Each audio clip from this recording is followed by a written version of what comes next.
Bonjour, je m'appelle Mallory et je suis directrice du développement à l'INM. Je vous souhaite la bienvenue à ce nouvel épisode du Réverbère, un espace de rencontre avec des spécialistes des enjeux de fond qui animent nos débats de société. Une société inclusive cherche à susciter la participation de chaque citoyenne et citoyen, tout en tenant compte de ses caractéristiques, ses besoins et ses aspirations. Aujourd'hui, nous porterons notre regard sur les réalités des familles immigrantes et comment les intervenants des milieux scolaires, communautaires et d'affaires peuvent travailler en concertation afin de les accompagner et accélérer leur parcours d'intégration au Québec.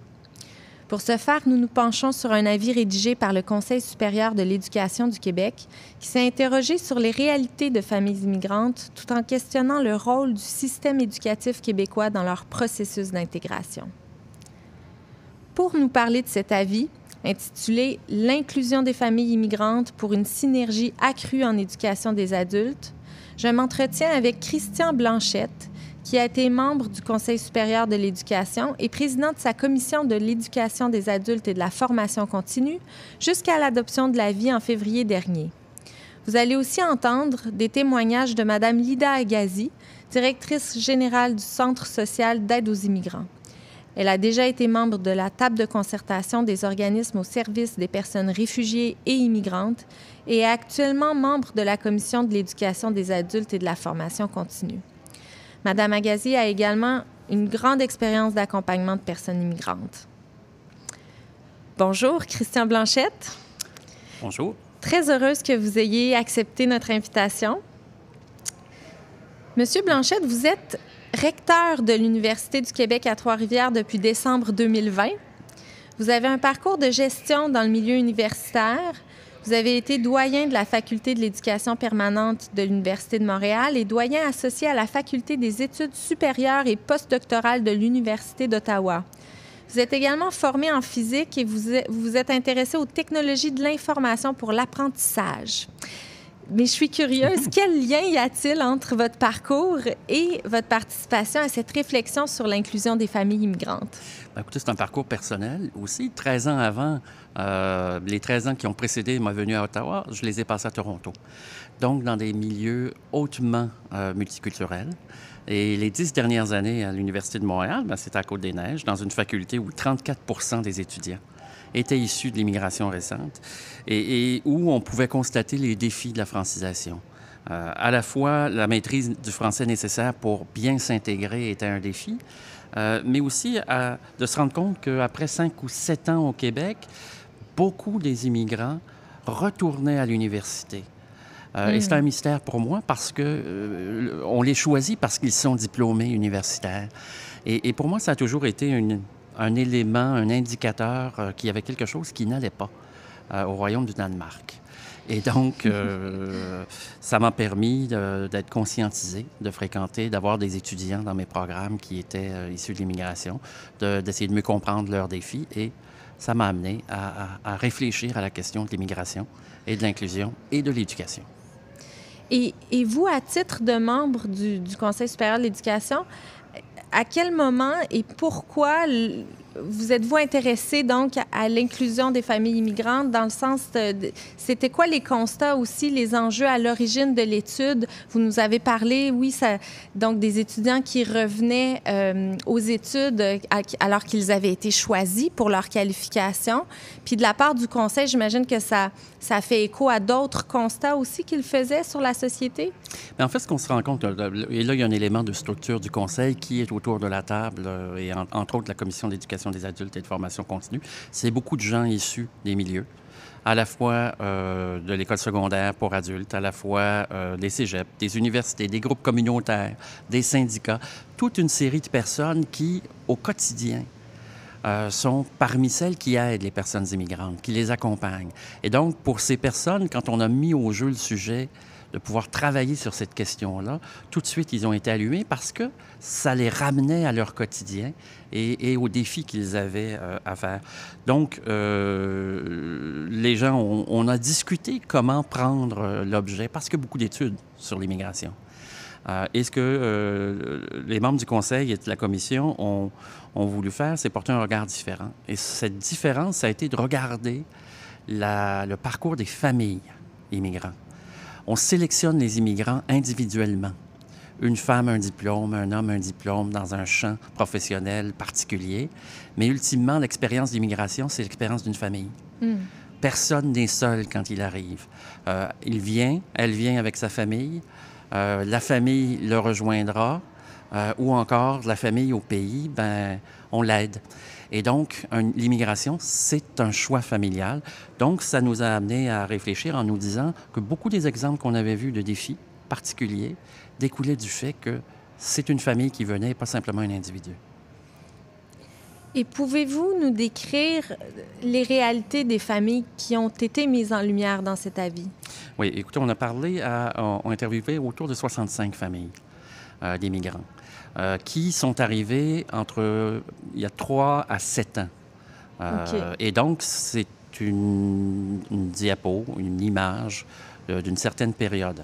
Ce qu'on a pu se rendre compte, c'est qu'au départ, le processus d'immigration, c'est exigeant. C'est complexe, même si on est francophone.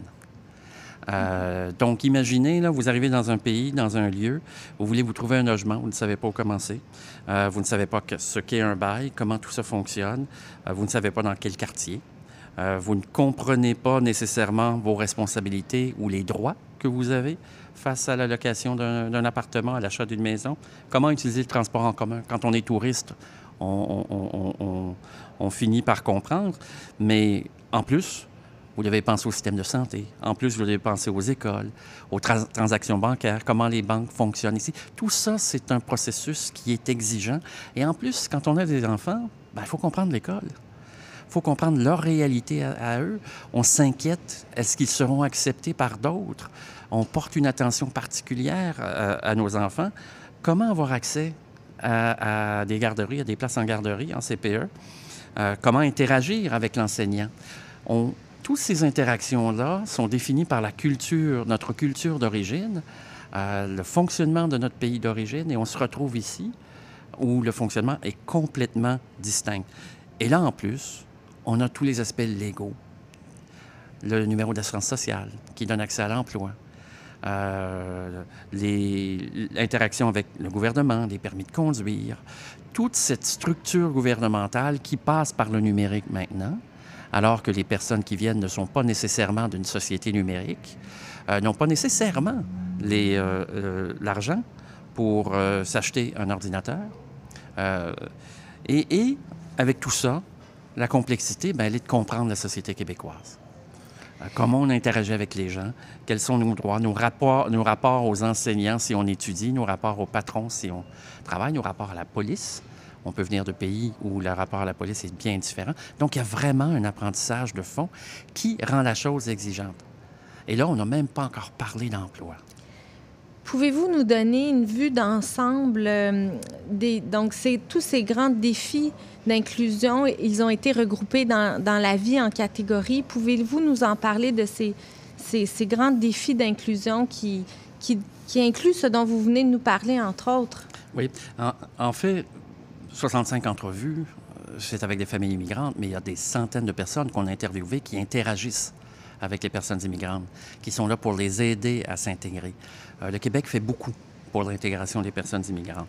Dans toute cette masse d'informations, on a voulu distiller. Il y a une chose particulière, c'est que le Conseil supérieur de l'éducation s'occupe d'éducation. Donc, notre focus, c'était de réfléchir à comment le système d'éducation, formel et informel, quand je dis formel et informel, ça veut dire, oui, à la fois les centres de services scolaires, les cégeps, les universités, mais aussi les groupes communautaires, mais aussi les groupes de citoyens, mais aussi les syndicats, mais aussi tout ce qui est la structure de formation informelle qui existe et d'accompagnement, comment ces structures informelles et formelles interagissaient pour permettre l'intégration des personnes immigrantes. Quand on examine cette masse de données, il y a 4 grands défis qu'on a appelés des nœuds. C'est en fait là, le carrefour entre ce qu'est la société, ce que sont les personnes immigrantes et l'interaction entre ces 2 grandes zones-là dans l'évolution du parcours d'immigration. 4 grands nœuds. Comprendre et se faire comprendre, c'est un des grands défis.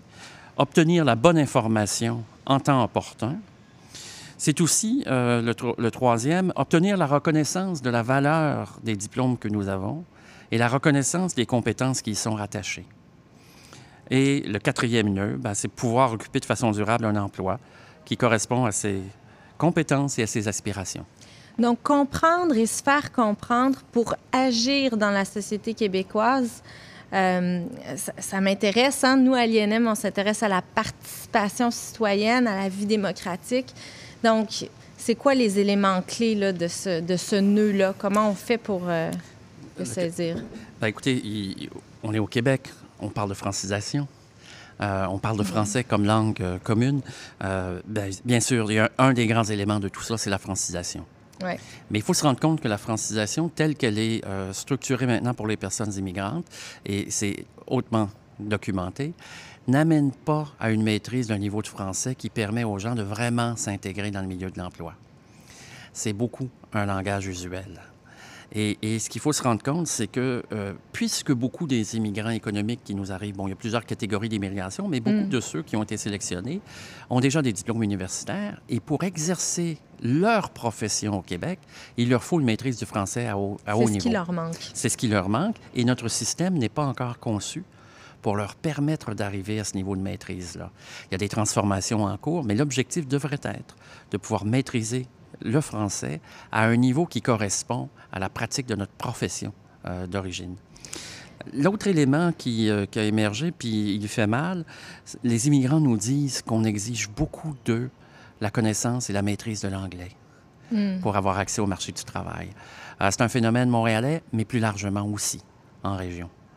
Mais il y a un autre aspect de cette idée de se faire comprendre, de comprendre et de se faire comprendre. C'est aussi ce que je mentionnais, comprendre la société québécoise et ses codes. Et tout ça, c'est la participation citoyenne que vous mentionniez. Et comprendre et se faire comprendre, c'est aussi comprendre cette société, comment y participer, qu'est-ce qu'elle nous donne comme droit, qu'est-ce qu'elle nous permet pour y participer et non seulement y vivre. Ah, bien c'est ça. Mais l'inclusion, c'est ça. L'inclusion, c'est d'intégrer des personnes immigrantes qui, par leur présence, vont nous transformer comme société. Et donc, participer, c'est aussi transformer. Bien sûr. Le deuxième nœud, vous avez dit obtenir la bonne information en temps opportun. Donc... écoutez, quand je faisais la liste des enjeux, qui sont des enjeux du quotidien très complexes, on se rend compte justement que c'est très complexe. Il y a beaucoup de services offerts au Québec par différents groupes pour aider les immigrants à s'intégrer, mais cette multitude d'intervenants qui font preuve de beaucoup de bienveillance est aussi très complexe et difficile à naviguer, surtout quand on maîtrise mal la langue. Une chose... L'histoire d'immigration d'un citoyen français qui a un diplôme en intelligence artificielle et qui vient à Montréal avec un emploi n'est pas celle de tous les immigrants. Nous, on s'est attardé aux gens qui ont eu une difficulté d'intégration. Et cette notion de complexité, elle est importante. Donc, la résultante de tout ça, c'est que l'immigrant, il cherche, il explore, il s'égare. Les variables et les parcours sont très diversifiés. Il s'appuie sur une série de personnes pour l'aider, qu'ils soient des spécialistes ou simplement des amis, des voisins, qui vont les guider avec toutes les erreurs d'information qui viennent avec. En fait, il y a des choses qui sont très difficiles à accéder comme service. L'orientation de carrière, avec beaucoup de méconnaissance de ce que sont à la fois les services d'orientation, mais aussi les systèmes scolaires au Québec, le système universitaire.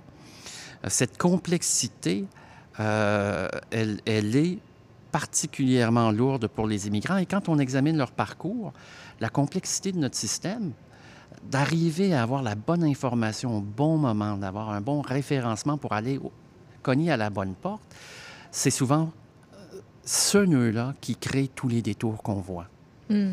Qui fait qu'il m'est déjà arrivé de côtoyer une médecin formée au Bénin qui, après 6 ans et 3 programmes de formation au Québec, venait encore cogner à une porte pour faire un autre programme de formation qui était au premier cycle, alors qu'elle aurait dû tout de suite être dans une école de santé publique à faire une maîtrise en santé publique et elle aurait pu pratiquer un métier à la mesure de sa formation. Ça nous amène au troisième nœud. Vous avez parlé d'obtenir la reconnaissance de la valeur des diplômes. comment ça se fait que c'est si, c'est si compliqué? Je sais que c'est une grosse question, mais vous avez dit que vous avez été témoin des personnes migrantes qui retournaient à l'université après 7 ans. Comment on explique en fait, ça? qui retournaient à l'université après 7 ans, après avoir fait 3 programmes ailleurs aussi. Dans des lieux qui n'étaient pas l'université. En fait, c'est dans ce nœud-là où on voit la plus grande dissonance entre les attentes des personnes immigrantes et la réalité auxquelles elles sont confrontées quand elles viennent. Parce qu'elles sont sélectionnées sur la base d'un diplôme universitaire.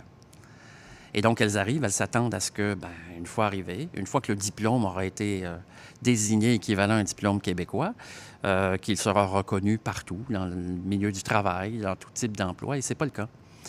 C'est pas le cas. Les employeurs, autant que les structures, ne vont pas donner la même valeur à un diplôme. Donc, il y a, et là-dedans, il y a toute une série, en fait, c'est le paradoxe, toute une série de dispositifs pour le faire. Il y a des évaluations au ministère de l'Immigration, de la francisation et de l'inclusion, de la valeur des diplômes, de l'équivalence des diplômes. Il y a des dispositifs un peu partout de reconnaissance des acquis et des compétences, mais aucun d'entre eux, ultimement, n'est soit reconnu par les milieux de l'emploi ou assez complet pour être simple. Et en plus, ils sont complexes à utiliser. Il faut une maîtrise avancée du français, souvent, pour s'en prévaloir. Et donc, si on arrive et on maîtrise mal le français, ça prendra des années avant qu'on puisse le maîtriser assez pour pouvoir bénéficier de la reconnaissance des acquis et des compétences. Ce qui fait qu'on se retrouve avec des parcours scolaires, parce que si on reconnaissait le diplôme, le parcours, il serait plus rapide.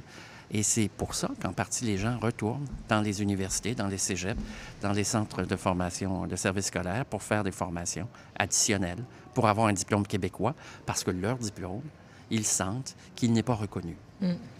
Puis le dernier nœud que vous avez mentionné, c'est pouvoir occuper un emploi, parce que finalement, c'est de façon durable. C'est ça le but de la reconnaissance des diplômes, en fait. Oui, puis il y a une chose que je voudrais bien souligner. Quand on dit la reconnaissance des diplômes, c'est pas simplement la reconnaissance des diplômes dans les professions normées. Là. On entend beaucoup parler des ordres professionnels qui ne reconnaissent pas les gens formés à l'extérieur. C'est vrai pour certains, c'est pas vrai pour d'autres. Il y a des mécanismes qui ont été mis en place. Mais il faut bien se rendre compte que c'est seulement 15 % des immigrants qui viennent avec des diplômes qui sont dans des professions normées. On parle de l'ensemble des diplômes qui doivent être reconnus. Donc, c'est un élément important. Occuper un emploi qui correspond à ses compétences et ses aspirations. Au Québec, les données montrent que ça prend au moins 10 ans pour bien s'intégrer économiquement au Québec quand on est immigrant. En moyenne, c'est long. Écoutez, ça ne peut pas être 6 mois parce qu'apprendre à la société prend du temps, c'est certain. Par ailleurs, c'est seulement le tiers d'entre eux qui disent que leur premier emploi est dans leur champ de spécialisation. Rappelons-nous, ils ont été choisis sur la base d'une spécialisation universitaire ou technique. Donc, le regard du Conseil à cet égard-là, ce n'est pas simplement de parler d'un premier emploi ou d'un emploi, mais de comprendre, il faut bien comprendre que quand les gens viennent, ils veulent un emploi ils arrivent avec des aspirations, ils arrivent avec des compétences, ils veulent pouvoir se réaliser, comme n'importe quel Québécois dans leur travail. Et présentement, les structures d'accueil, le succès, il est compté quand il y a un premier emploi. Mais souvent, le premier emploi est un emploi alimentaire. Il n'est pas dans le domaine de spécialisation. Il ne permet pas une mobilité professionnelle. Et je pense que quand on parle d'inclusion, ce qu'on doit envisager, c'est vraiment de donner les moyens aux personnes immigrantes d'avoir un emploi, de progresser dans cet emploi-là pour aller là où ils veulent aller. Il y a des programmes qui existent qui cherchent à le faire. Là. Le programme Un emploi en sol québécois qui travaille beaucoup à la régionalisation de l'immigration. Il vient d'être relancé.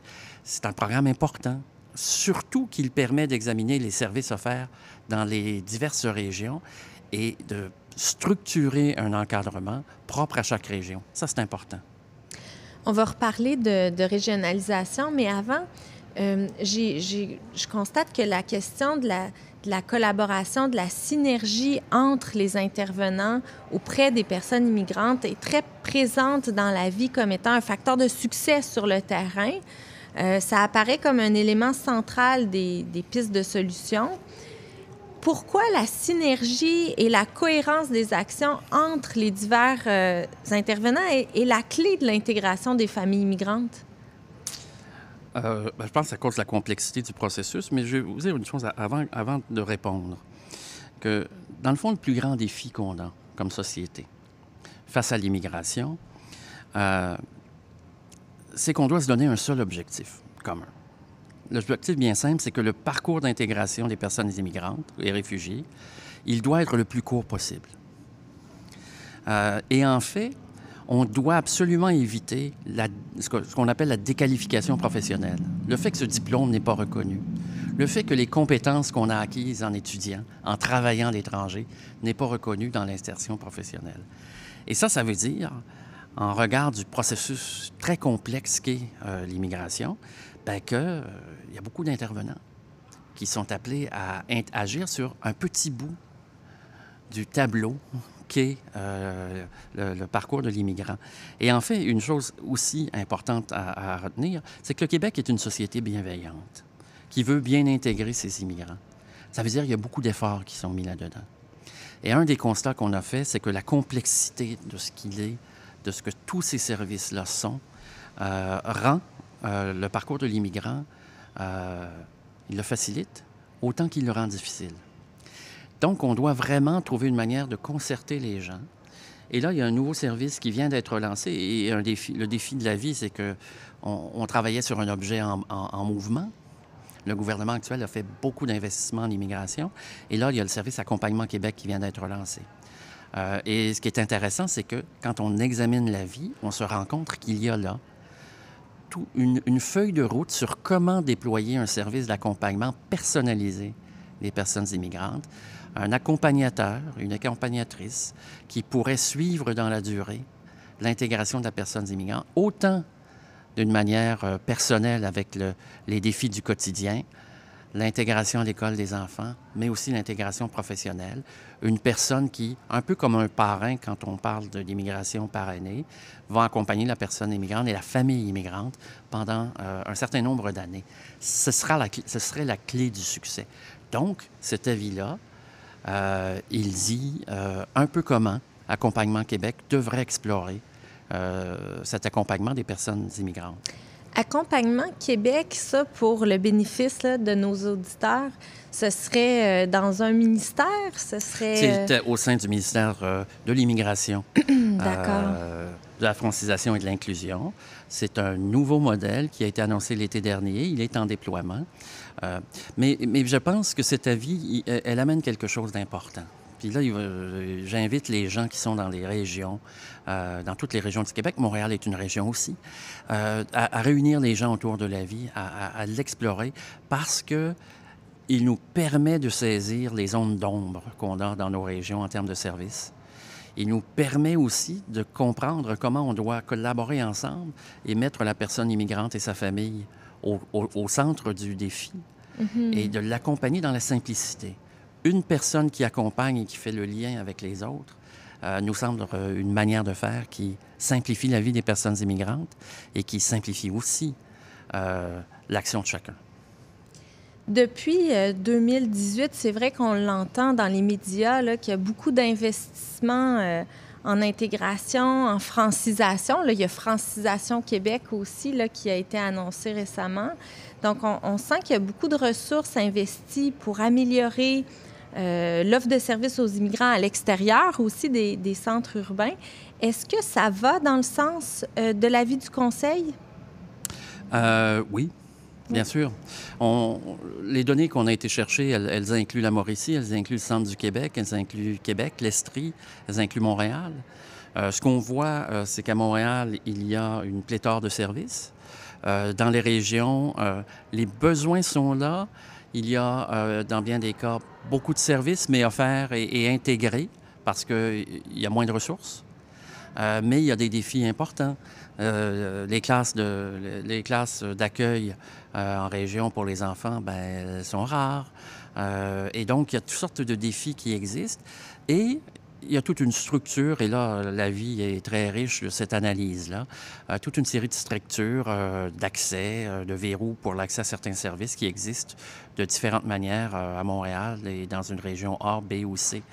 Donc ça, là, c'est un défi particulier. Mais je pense qu'on a là, et quand on se balade en région, puis depuis quelques mois, je suis en Mauricie, au centre du Québec, à l'UQTR, et ce qu'on voit, c'est un appétit très grand de la part des régions pour l'accueil des personnes immigrantes. Les gens veulent accueillir et il y a des services qui sont déployés. Et je pense que cet avis pourra servir aux gens à réfléchir comment mieux le faire et bien le faire dans chacune des régions. Oui, c'est ça. Donc, je comprends que les efforts de régionalisation là, qu'on voit actuellement, si je vous comprends bien, pourraient contribuer à raccourcir aussi le parcours d'immigration parce qu'on se rapproche de là où ces personnes vont être, vont pouvoir participer à la société. Tout à fait. Et on solutionne les problèmes avant qu'ils surgissent. C'est l'élément clé. De sorte que cette idée que le Conseil a soulevée de raccourcir le parcours d'inclusion, c'est que chaque petit geste compte pour simplifier les problèmes auxquels seront confrontées les personnes immigrantes et ainsi leur permettre à la fois de bien se scolariser pour leurs enfants, à la fois de trouver un emploi à la mesure de leur talent pour eux et de s'insérer dans une société. Et je pense que tout ça est possible. Pensez-vous, sommes-nous en mesure de faire un bilan des efforts de régionalisation de l'immigration au Québec actuellement? Non. La régionalisation de l'immigration, c'est un dossier qu'on traite depuis longtemps, qu'on parle depuis longtemps, mais les efforts concertés, elles sont plus récentes que cela. Et il y a tellement de transformations dans les modalités d'intégration des personnes et d'accueil et d'intégration des personnes immigrantes au cours des dernières années qu'on a à déployer et à bien observer ce qui se fait pour identifier là où il y a du succès, pour essayer de reproduire ce succès-là. Mais je crois qu'on est sur la bonne voie. Puis, finalement, on pourra conclure là-dessus, est-ce que le Conseil formule d'autres pistes pour concrétiser là, sa recommandation d'amener plus de cohérence, de synergie, de fluidité? Vous avez parlé de cette personne qui agirait comme un accompagnateur pivot dans la durée des familles. Est-ce que vous avez d'autres pistes là, qui ont été évoquées par le Conseil? En fait, il y a plus d'une dizaine ou une vingtaine de recommandations. Je pense que les plus importantes, là, c'est vraiment autour de l'accompagnement personnalisé dans chaque région. C'est important. Et un accompagnement où on prend le temps de le faire. C'est le grand défi de nos structures gouvernementales. Souvent, on compte trop les personnes qui passent. Un accompagnement, c'est quelque chose qui prend du temps à faire. Il faut apprendre à connaître les gens. Aussi, bien sûr, la francisation, mais la faire aussi en milieu de travail. Il faut enrichir et transformer la manière qu'on fait la francisation. Il faut simplifier l'accès à l'information et se rendre compte que la seule voie du numérique est problématique pour toucher certaines catégories de personnes immigrantes. Mais c'est vrai pour les citoyens en général. L'orientation professionnelle, elle est virtuellement absente ou elle n'est pas faite par des professionnels de l'orientation professionnelle. Et là, on aura un avantage. Mais un des grands éléments, c'est cette idée de reconnaissance des acquis, des diplômes, des titres de profession, se donner les moyens de le faire, de mesurer les compétences, développer un passeport de compétences. Les Européens sont à le faire. Et ce genre d'outils-là, la beauté de la chose, c'est qu'il servirait l'intégration des personnes immigrantes, mais il servirait l'ensemble de la population québécoise si on mettait ces choses-là en place. Donc, ultimement, il y a des structures qu'on a qui offrent des services éducatifs, cégep, université, centre de services scolaires, mais aussi les groupes communautaires et à travers l'éducation populaire. On doit vraiment les amener à mieux reconnaître leur rôle dans l'intégration des personnes immigrantes. C'est un rôle très large et on doit porter cette attention au vécu des personnes immigrantes et c'est ce que cet avis-là fait. Elle nous permet d'ouvrir les rideaux et de voir le vécu des personnes immigrantes et de nous amener à nous poser la question comment pouvons-nous faire les choses différemment pour faciliter cette intégration. Merci, Monsieur Blanchette, d'être venu nous parler aujourd'hui. J'en retiens notamment que ce ne sera pas uniquement, évidemment, donc, le rôle des écoles, l'inclusion des familles immigrantes. C'est tous les acteurs de la société qui vont devoir se concerter. La reconnaissance de la valeur des diplômes, notamment, c'est un bel exemple de là où il va falloir penser en termes très, très globaux, hein, cette synergie entre les acteurs. Oui, tout à fait. Et en fait, il y a des actions qui sont à prendre par les structures éducatives, mais il y a aussi des actions à prendre auprès des employeurs pour qu'ils saisissent bien ce que sont ces diplômes, ce que sont les compétences que les gens ont.